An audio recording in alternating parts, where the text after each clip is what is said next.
Hello and welcome to a new video. Today we're going to take a look at the alligator in the Open Master League. I built my 98% version of the Feraligatr with the new fast move of Shadow Claw for the Open Master League, just to showcase it to you to see if this Pokemon can do anything.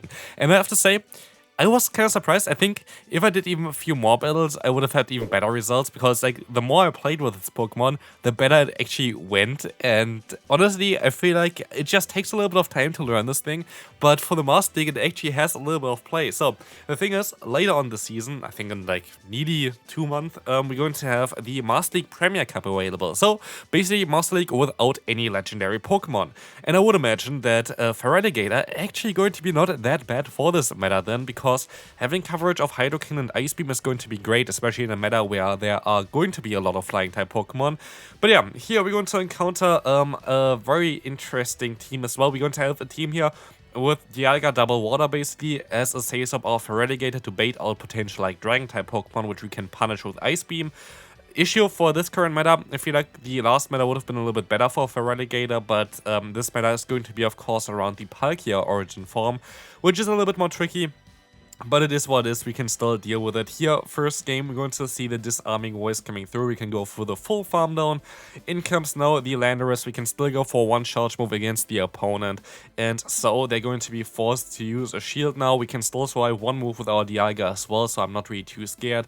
We're gonna get them insanely low already with just our Kyogre. I think we would even survive a Sensia Storm, so they're forced to go for a Stone Edge. And we can still reach the Iron Head to win the first battle already with Feraligatr in the Open Master League. Those battles, by the way, are in, leaderboard elo range as well, so, like, I'm not tanking anywhere to go ahead and have, like, great battles with it.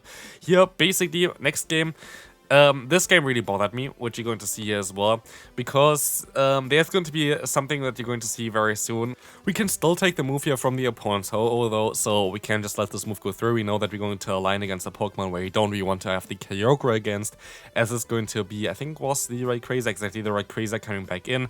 They can get some farm down, which is a little bit annoying. I can go back into my Dialga, get some damage onto them, and you're gonna see something, I think right now, let's see, the opponent's gonna go for a charge move. Yeah, exactly, you saw the slack here. And so the opponent got like 2-3 fast moves in while I couldn't attack them at all. And this is going to be very impactful, sadly, because here we're going to see the Groudon in the back, which would be basically the perfect matchup for us. We're going to outspeed them usually. They're forced to go for a double bait, but I did not want to risk it, so I decided to go for just 2 shields, hoping that they would just decide to go for at least one time for Precious Blade.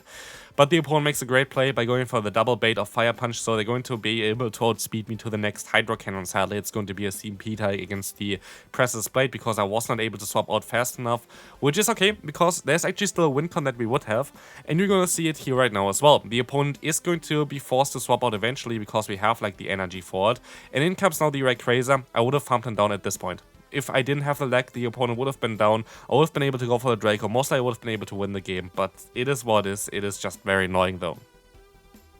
Next opponent, great lead for us. In comes now the Zacian, and I can swap out into my own Kyogre, and with this I can just go ahead and go for hopefully some serves. They're gonna go for a charge move. I can survive one wild charge, and it is going to be a wild charge. And with this I can at least do one thing here. I can definitely get either a shield advantage or switch alignment, and both of them I'm going to be okay with. Here, if the opponent going to use a shield, this is going to allow us to get another shield afterwards, which they're gonna do, which they're going to then kind of use to align themselves, I would imagine. But with this, I'm going to still be able to at least get the shield advantage, which is kind of great. I can go back into my Dialga. I could let this move go through. I decided to use a shield, which is a little bit annoying, of course, but what I get here is a ton of energy on Dialga, and basically there's next to no Pokemon that really wants to take the energy of a Dialga. Xerneas for sure not either, and so I can catch the move onto my Feraligatr, and this was actually kind of lucky, because this was a Moonblast already. I was counting only towards like a close combat, and they swap out one fast move before basically the opponent would have got to the close combat. Why is it so important? Because of course I have to still hit 2 Iron Heads against the opponent, but it does make sense, because otherwise they would have got hit by 1 Hydro Cannon, and then they would have been in range for 1 Iron Head anyway, so like for the opponent made sense to swap out that early. It was not kind of something that they could have avoided. But here's something very interesting, and I'm kind of curious on why this is the case. The opponent goes for the Surf the entire time. The opponent has to kind of have Thunder as a secondary charge move, I would imagine, because otherwise it doesn't really make too much sense to go for Surf over other moves like Origin Pulse or Blizzard. But now they decide to swap out, got the extra free fast move in for them, but this was not fast enough as we have now 2 Iron Heads, and this is going to be a good game here as Dialga is going to be able to clean up the opponent. Good game there as we can move on to the next one. Next opponent, Melmetal. Melmetal is pretty tricky. I stay in for a little bit to just get some energy on my Dialga and now swap out into my Feraligatr. They swap out into their own Dialga. We can still go for one Ice Beam here, which is great, and we might even be able to reach another one because Iron Head is going to be resisted. But honestly, like, look at the CP difference, by the way, of those Pokemon here. 1400 CP difference between them is kind of mad. Like, it is just kind of noticeable, of course, that we're going to not have as much CP there, but we sadly just barely miss out on the next Ice Beam, which was really unfortunate because otherwise I would have been able to just go for the full farm down here and had some more energy. Now I'm forced to go for an Iron Head in order to knock them out, but it is what it is. I want to swap out early here, but honestly, the switch clock was up. I was just not able to swap. That's so annoying as they can go for the superpower now. I wanted to swap earlier already. They have a Mewtwo in the back. Honestly, like, the switch clock was for sure up already, and I was just not able to swap out, which I only realized right now, which is kind of annoying, but it is what it is. We're going to have the Mewtwo in the back. We can hopefully still get both of these shields, but we can't because they're going to outspeed us, and so yeah, this is going to be a very tricky matchup for us. I can go for an extra fast move, I can go for a Surf, but they could just decide to let the next move go through even if they wanted to. Let's see. They're going to use a shield, and that's okay for me. I can go for another Surf, which is going to be okay for me as well. Let's see if they're going to use a second shield here. They decide not to, and so it's going to be just the Melmetal against us. I tried to swap out onto a potential Rock Slide or whatever. Did not work out. They're going to go for a charge move. It is going to be that Rock Slide now. And now I'm going to try to time my charge move correctly. And he saw me clicking on the Iron Head, but I guess like half a turn too late or whatever, and so they can go for the superpower. At the end, it didn't matter. Like, even if they used the shield, I would have not been able to get to a charge move here, so it is what it is. Melmetal was a little bit tricky. Good game there, and we can move on to the next opponent. Dragonite lead. Fairly decent, but they're going to win the Zero Shield scenario against us, which is a little bit annoying because they can just outspeed me to the superpower. That's exactly what they're going to do. Yes, this is the right play for playing a Dragonite in the current meta. In comes an Everluck though. Double super effective Iron Head would hit them here right now. We have some lag again, as they can swap out into a Kyogre. Maybe I misplay this game a little bit as well. I don't know if the lag is just on my end or if it's also on your end. I don't know, like, it looks very laggy to me at this point at least. Maybe it's just my recording. But we can still go for the Surf. This is going to take the knockout against them as well, which is going to be great here for us, as we saw like the inside of a Kyogre there. That is kind of wild, but we can still reach another Surf against the Dragonite, forcing them to go for a charge move. And like this, we're going to have the same amount of shields than the opponent, and we're going to have basically one extra Pokemon, and I'm going to swap into my Feraligatr now, hoping that I can win this game just with this Pokemon. And in comes a Kyogre, and this is going to be great. Shadow Claw is going to be neutral, our Hydro Cannon is going to be resisted, but Hydro Cannon is going to be a better move compared to Surf, and so we're going to have actually fairly neutral matchup here. We can go for a charge move again here. Hydro Cannon is going to get them lower and lower. In comes now next, another Hydro Cannon actually. I can even go for another one here, which is kind of mad. Let's see what they're going to do here. They're going to let this move go through. They know already at this point anyway that this game is over. Feraligatr is going to destroy them. We can use a shield here. Surf is coming through. I can still go for another fast move here as they're going to go for the next Surf. Totally fine for me, but now I can farm them down, and hopefully I can even knock out the opponent's Dragonite. Nope, we can't, but at least one more Dragon Breath is all it takes. And so we can move on to the next opponent.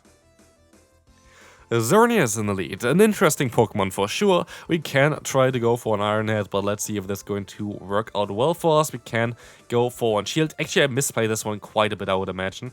Yeah, I completely missed the counts. I thought they needed one extra fast move here, like literally.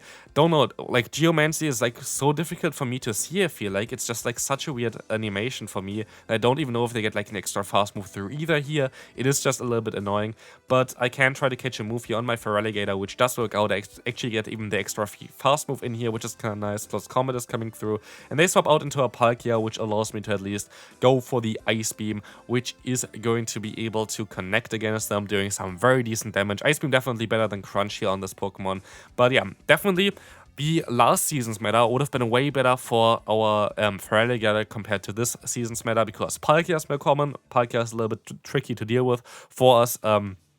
Also, basically, last season, Landorus was even more common than it is right now. It's still kind of common, as we can actually see it here, which is kind of funny. I didn't know that.